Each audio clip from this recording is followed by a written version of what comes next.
We had hoped that we'd kick off this year with the secretary, but given the length of time for confirmation and all that, the committee couldn't wait. But I'm pleased that the secretary is here today. I think it's his first substantive appearance before Congress, absent his Senate interrogation. And we're here today to talk about a 21st century infrastructure plan, rebuilding the nation's crumbling. Hello, someone's not muted. Unmute. Mute. No, you're mute. Okay. Hey. Got to get it together now? It's not too hard. We've done this enough times. You ought to be able to figure it out. In any case, I mean, there's obviously very broad agreement that the American public needs and wants, American business and individuals, the nation's crumbling infrastructure to be rebuilt. They're tired of potholes, they're tired of detours, failed bridges, congestion, and all the problems. They're tired of water mains that blow up and other, and sewer systems that back up into their homes. We can do this. We did it in the great way in the middle to the later part of the last century, and America can do it again. But we're going to rebuild it in a way that is going to be resilient to severe weather events, be resilient. Right. But don't come through. Will you please mute your microphones?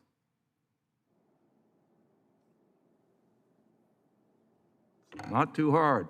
I think maybe there's a way we can just shut you down.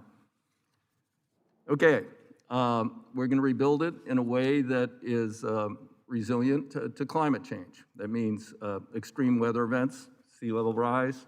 We're also going to build resilient to other threats, earthquakes in the West in particular, even now fires. So the bill, according to the American Society of Civil Engineers, is about $2.6 trillion over 10 years. Last year, we passed a bill out of this committee that was $500 billion, give or take.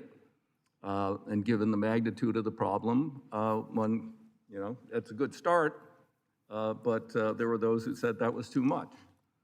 It isn't too much. I'll look forward to hearing in the near future, hopefully from the Biden administration, on what sort of numbers they want to set.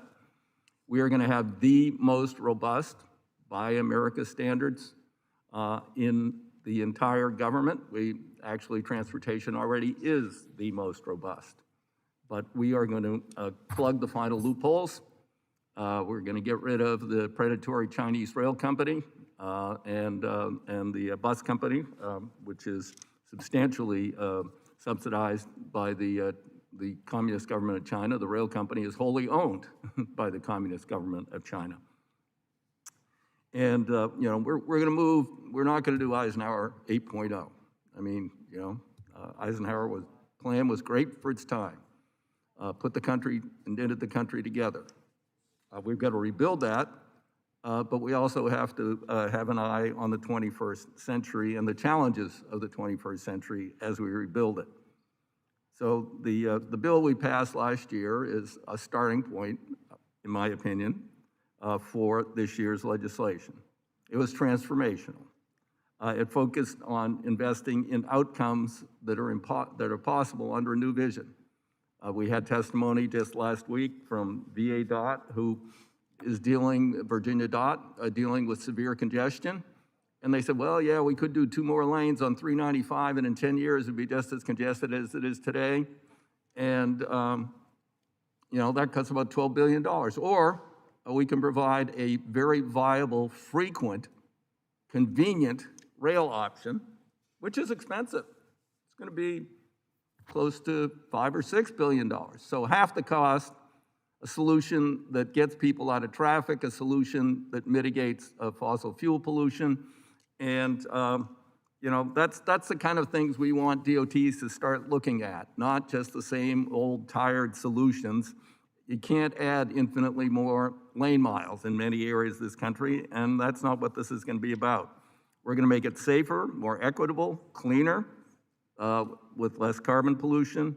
We're going to have well-trained, well-paid workers, and we're going to reach out to many people who've been left behind and offer them training opportunities, partnering both in our bill but with other committees. We're going to deal with underserved communities whose voices have not been heard and needs have frequently not been met. And we're going to try and undo some of the damage of the past that targeted those communities. We're going to have transportation systems planned around what matters to people. That's greater and easier access to jobs and essential services, more efficient mobility utilizing innovation, safe, resilient, and good repair. These are not aspirational, these are all achievable. And Mr. Secretary, I know you share my commitment to this vision.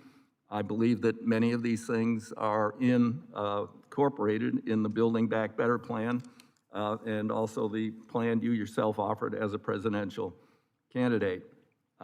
We're going to provide greater local decision-making. As a mayor, you know that often people at the local level, members of Congress, mayors, and others know better than the bureaucrats in the state capitol, or, no offense, the people in the Washington, D.C. Secretary's office at the Department of Transportation. We're going to look to address those concerns better in this bill. We're going to, as I said, members are going to have a transparent and equitable process to do direct investments in their community. And then there's other issues, certainly beyond surface transportation, wastewater, harbors, everything under our jurisdiction, under your jurisdiction, and aviation.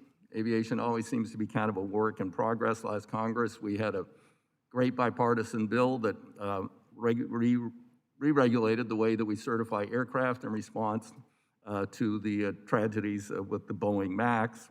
But we also, and I'm going to be tracking closely and want to see that certification implemented as comprehensively and as quickly as possible. We also have issues pending from the FAA bill, of the last FAA bill, which was about 3 years ago now. And I think I was told, in fact, I know I was told that this month we'd hear about secondary barriers on aircraft. Of course, the long, languishing, delayed rule on flight attendant duty rest time. And then finally, the Obama administration, with misplaced priorities, certified something called Norwegian Air International. It was actually a scam. It had nothing to do with Norway except the investment, because they were incorporating in Ireland so they could get around labor laws. They could hire contract crew from Asia to fly the planes and avoid the stricter labor laws of Norway.